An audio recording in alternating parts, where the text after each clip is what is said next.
My name is Laura, and I'm a nurse. After another busy day at work, I head home. As usual, I got home a little late today. I'm home. Welcome back. When I walked in, my daughter, Meg, greeted me. It must be really lonely for a third grader to wait at home alone every day. Whenever I see Meg, I always feel sorry for her. But still, I guess other nurses envy me because I work at the town's hospital and don't have to do night shifts. Where's your dad today? He hasn't come home yet. I wonder when he'll be back. I feel like I haven't seen Dad for a long time. Oh, I see. My husband, Stan, is a workaholic and hardly ever comes home. I don't even remember him spending time with us, like eating together or helping around the house. Actually, he does spend time with his family, just not with Meg and me. On his days off, he goes to his mom's house to do yard work, clean, and have dinner with her. Stan never comes to Meg's soccer practices or spelling bee contests, even though he's always helping his parents. Because of this, our relationship isn't great. I'm sorry, honey. I'm so sorry for making you feel lonely all the time. I'm fine. You come home every day, Mom, so that's enough.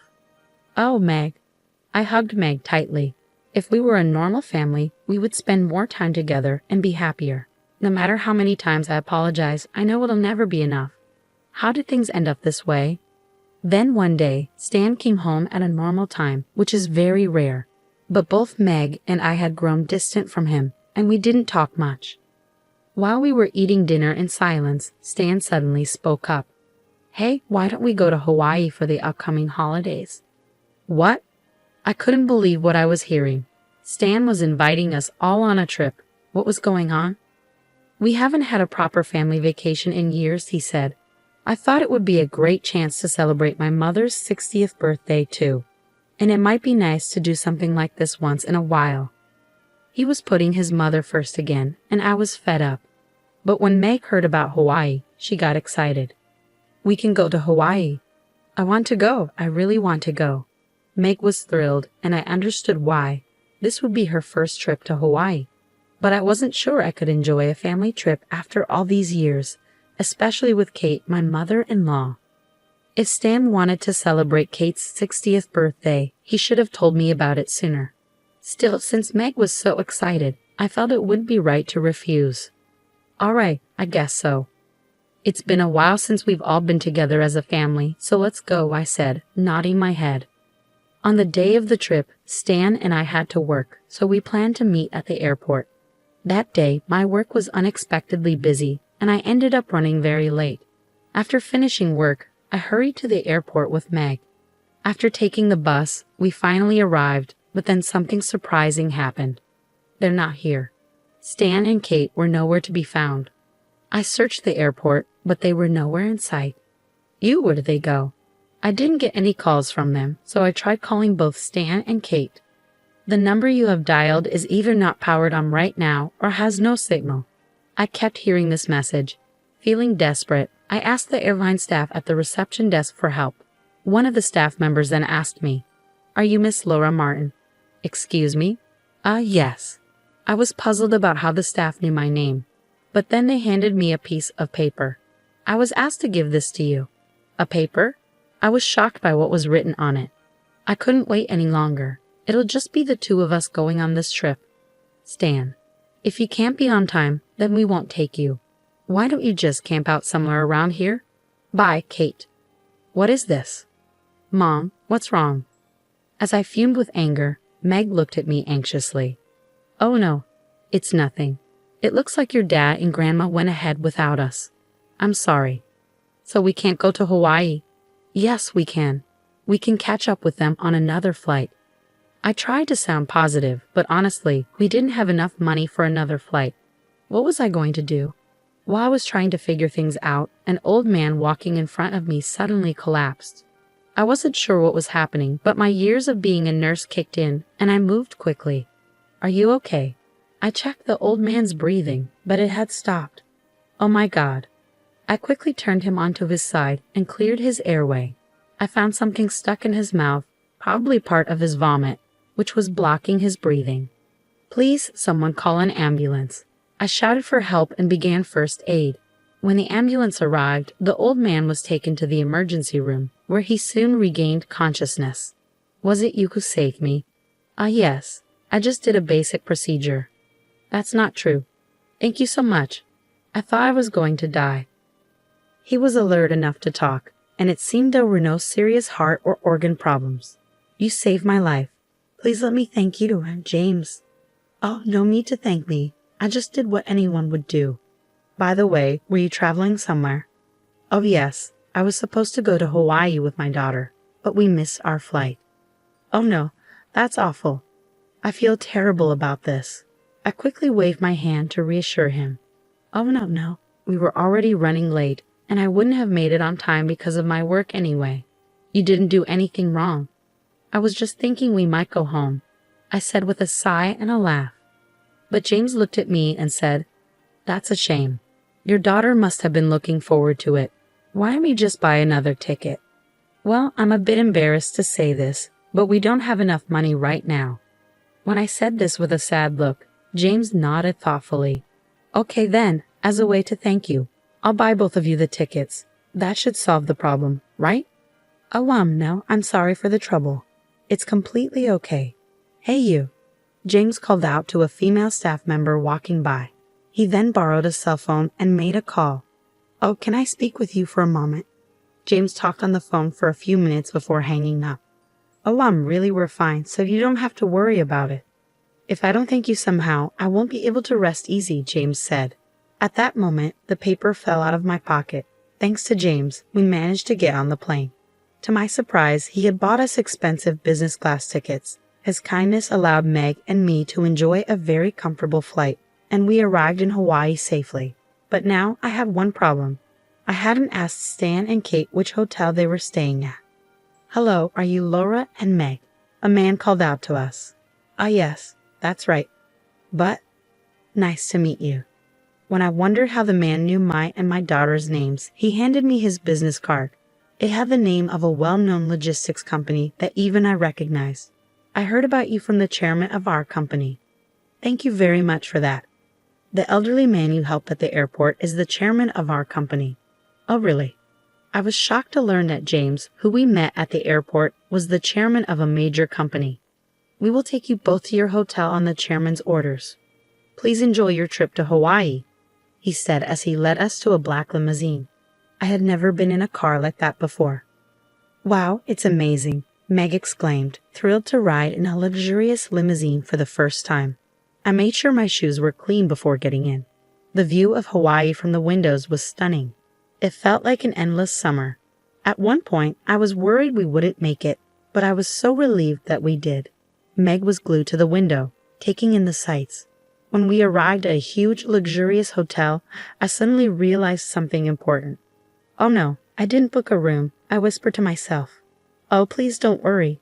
We've already reserved a room on the top floor, the man said after hearing my quiet concern.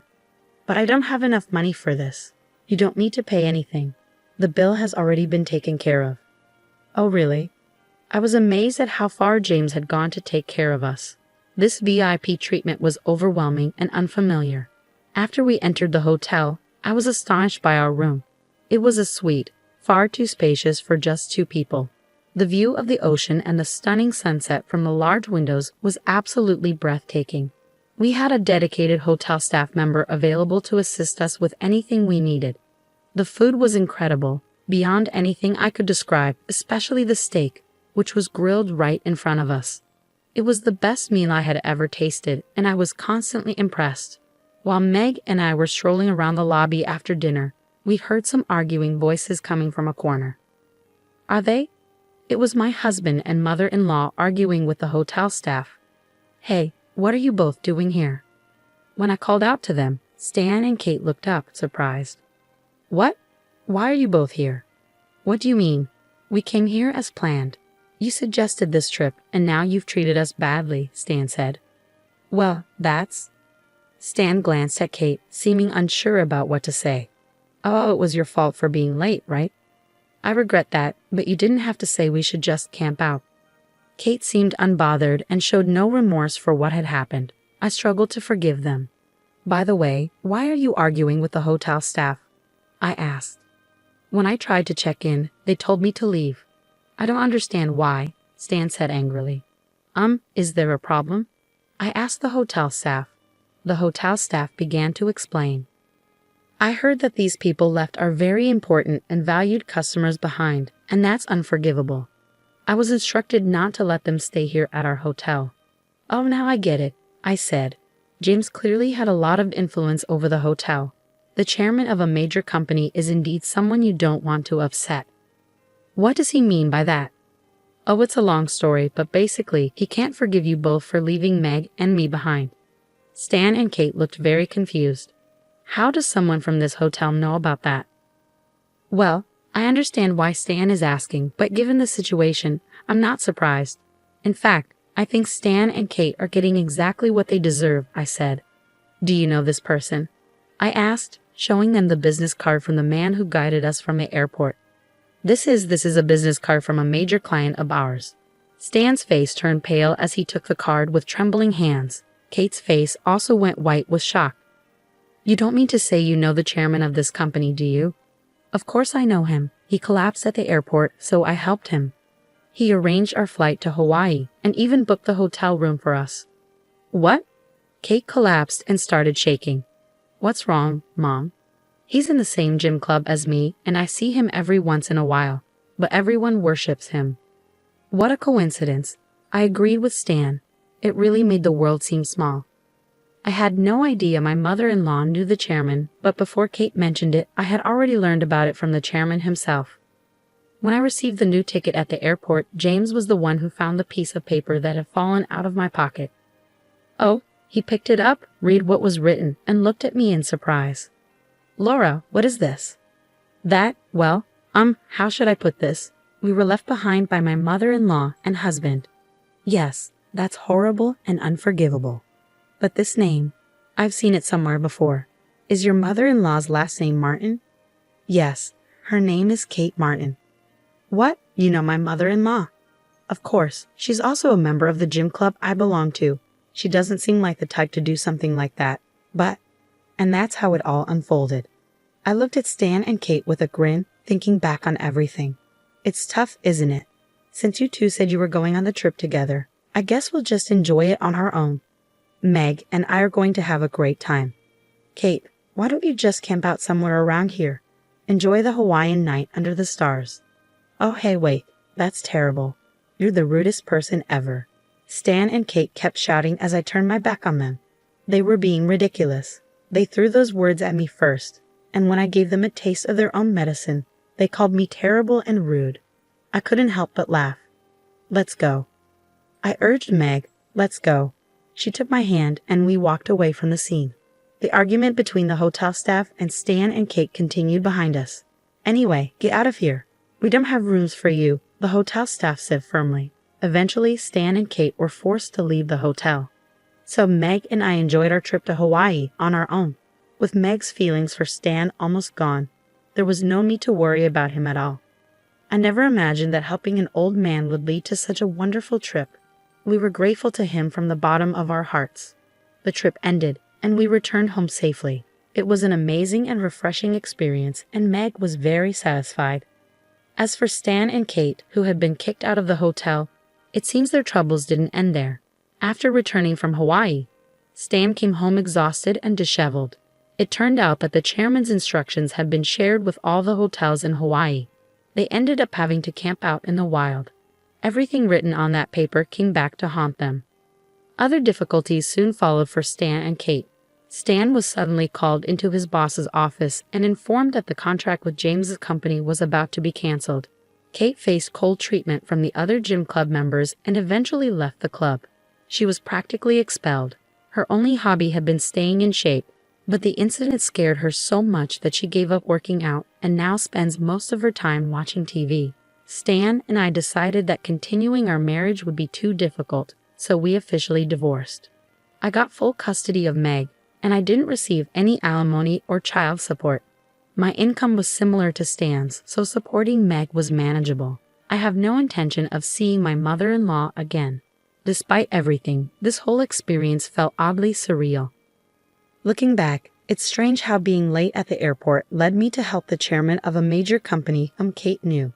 Thanks to him, I got to experience one of the best trips to Hawaii. It almost feels like fate was guiding me. My relationship with Stan didn't work out except for the fact that I have Meg. Maybe there were miscommunications due to our different work schedules, but I believe the outcome would have been the same even if I had stayed a housewife. Stan would have always prioritized Kate over us. I have no regrets. I have the most adorable and precious daughter in the world, and I don't need anything else.